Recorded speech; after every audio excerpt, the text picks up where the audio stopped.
Então, só aproveitando aí a deixa do Edilson. O que acontece? Mais uma vez, assim, é necessário que as pessoas elas tenham um entendimento. Eu e o Edilson, a gente sempre está discutindo todos os dias, a gente discute sobre isso. É necessário que as pessoas tenham um entendimento de que a escola de.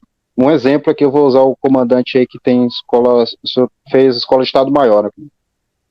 O exército sírio, ele, quando no início da guerra, ele perdeu a maioria dos seus oficiais de Estado Maior. E sim, foi a maioria, tá? Não foi a maioria dos seus soldados, mas a maioria dos seus oficiais. Eles passaram para o outro lado, para o lado dos, entre aspas, revolucionários. E a ajuda iraniana foi no sentido disso, de manter o cérebro das Forças Armadas, né, manter a capacidade de mobilização. Então, os oficiais que estão acompanhando sabem a importância disso. Se você tem um oficial não aperfeiçoado na tropa, você coloca um oficial aperfeiçoado, você vai ver, vai notar a melhoria de a qualidade. Ela vai ter um arranque de qualidade ali na tropa. E foi nisso, e é isso que a gente quer falar, que acho que eu e Edilson queremos falar a mesma coisa nesse sentido, né? Então, assim, a Rússia, ela chegou com seu aparato tecnológico, sua aviação, sua marinha, mas sem a preparação de base, não ia ter jeito. A Rússia ia ter que deslocar 100, 200, 300 mil homens ali. Eu, Edilson, eu lembro que uma vez a gente até fez esse exercício de quantos homens seria necessário para guardar Damasco. Você precisaria de pelo menos 80 mil homens para guardar uma cidade. A complexidade de tomar Alepo, nossa, não dá para colocar. A gente vai ficar aqui 2 horas falando só sobre Alepo, para explicar como é que é complexo aquele terreno, como é que é difícil aquela situação. Então, na Síria, eu costumo dizer isso, né? Eu como pesquisador costumo dizer isso. A Síria, ela foi uma convergência de fatores que deram errado. A Turquia, ela queria, a Turquia ela tem uma visão expansionista, ela quer mais território, ela quer território inclusive de países da OTAN, porque ela tem as divergências com a Grécia. E assim, a Síria, a Turquia ela avançou sobre o território e sofreu pesadas perdas de radicais, obviamente, mas chegou um ponto que ela parou.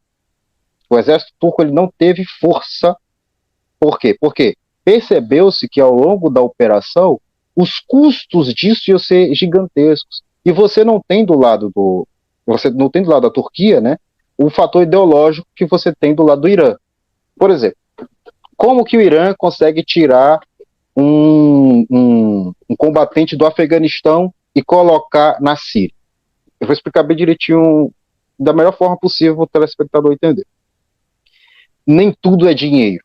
O dinheiro ele faz parte, mas nem tudo é dinheiro. Você precisa de deslocamento de aeronave, você precisa de fardar, alimentar, equipar, prover munição para esse soldado. Mas se você tiver a questão ideológica do seu lado, você consegue ter uma diminuição de custos. Então, essa transição do soldado afegão, por que eu estou falando do afegão? Porque eles foram muitos. Assim. O afegão que saiu de lá, ele foi lutar na Síria, ele não estava lutando só por dinheiro. Ele estava lutando pelos ideais da Revolução Islâmica, que na visão dele era manter Assad e expulsar os jihadistas da Síria. E dentro dessas forças uma dessas forças que eles enxergam como jihadistas estão os lobos cinzentos e seus agregados. Então você tem ali um choque entre Irã e Turquia. Entre aspas, tá? Um choque entre Irã e Turquia, porque são forças que ideologicamente se chocam.